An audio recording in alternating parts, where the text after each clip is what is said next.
কিন্তু আজকে একটি জিনিস হিসাব করতে হবে, প্রতিশোধ নয়।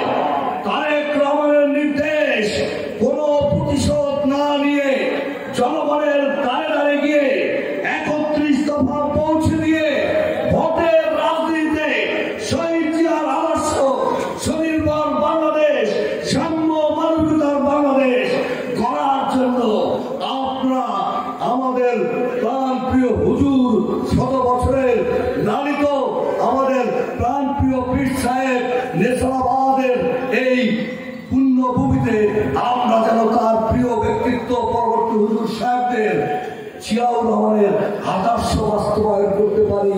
এদেশের অধিকাংশ মানুষ মুসলমান, সেই 31 দফায় বিসমিল্লাহির রহমানির রহিম শুরু করে যে জনগণের দফা আমরা বাস্তবায়ন করতে চাই, তারেক রহমান ক্ষমতায় যেতে জিয়া বাস্তবায়ন করতে চায়, সেই কৃষকের রাজনীতি, সেই শ্রমিকের রাজনীতি, সেই ফ্যামিলি কার্ডের রাজনীতি, সেই কৃষি কার্ডের রাজনীতি বাস্তবায়নে আপনারা হবেন একজন তারেক রহমান, একজন তারেক রহমান। রাজি আছেন তো?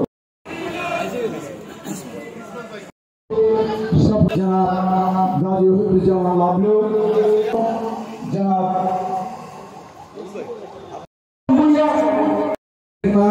আমাদের অত্যন্ত 3টি কথা বলবো।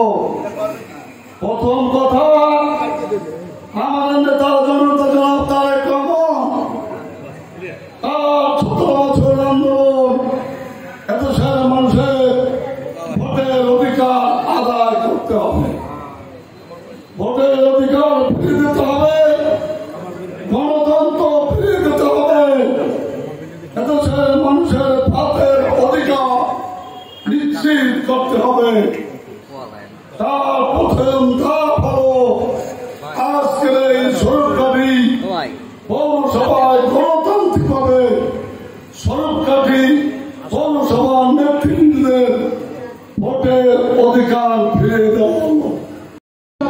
আমি আসামি ছিলাম, আমি হাজির ছিলাম। সংগ্রামী বন্ধুগণ, সেই 17 বছরে দূর সমাজের সবাই অন্যতম সদস্য, সাবেক ছাত্র নেতা, সাবেক স্বেচ্ছাসেবক দল নেতা, সেই ধান খেতে ঘুমিয়েছেন, ঘরের বাইরে ঘুমাতে পারেন নাই, বাজারে যেতে পারেন নাই, সন্তানের মুখ দেখতে পারেন নাই। কার জন্য? এই স্বৈরাচারের জন্য। স্বৈরাচার শেখ হাসিনার তাণ্ডবে, তাই না? অনেক রক্তের বিনিময়ে এই বাংলাদেশ আজকে মুক্ত, কিন্তু সেই নেতৃত্ব কে দিয়েছে? আমাদের মহান নেতা একটি চেয়ারম্যান তারেক রহমান সাহেব, যিনি ভোটের অধিকার, গণতন্ত্রের অধিকার এবং বৈষম্য অধিকার প্রতিষ্ঠিত করেছেন। পারেননি? সেই নেতা তারেক রহমান সাহেব। আজকে সেই তারেক রহমান সাহেবের নামে আমাদের প্রাণের নেতা, বাংলাদেশের 17 কোটি জনগণের চোখের মণি, সেই হৃদয়ের নেতা সম্পর্কে কটূক্তি করে কথা বলে এই বাংলাদেশে কিছু কুচক্রী মহলরা আজকে সাবেক ছাত্র নেতা জননেতা জনাব শেখ রিয়াজউদ্দিন রানা আবহাওয়া খারাপের কারণে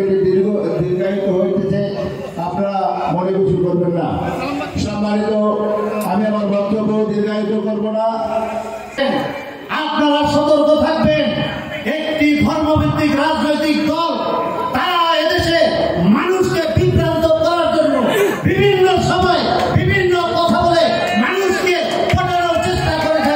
ধর্মের নামে তারা বিভিন্ন কথা বলে বিভিন্ন ভাবে বলতে চায় যে আমরা ইসলামের পক্ষের কথা বলি, তারা ইসলামের শাসন কায়েমের কথা বলে।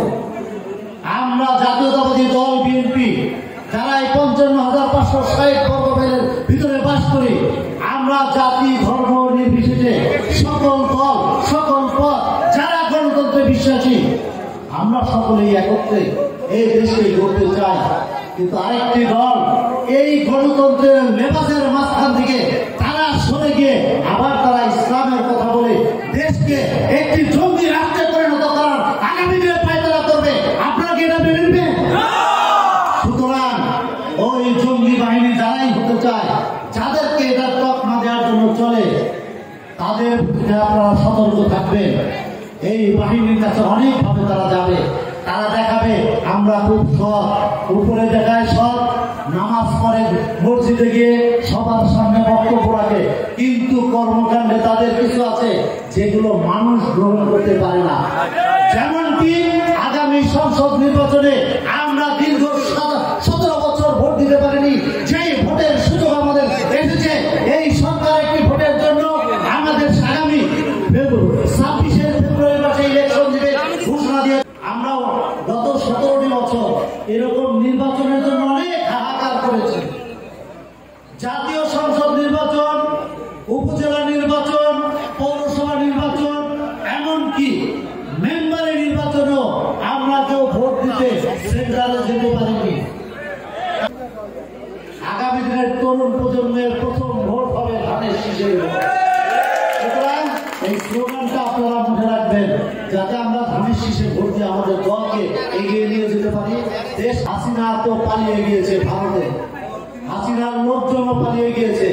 আজকে তারা কোন আকাঙ্ক্ষিত ঝুঁকি মারে, কিন্তু এতে কোনো লাভ হবে না।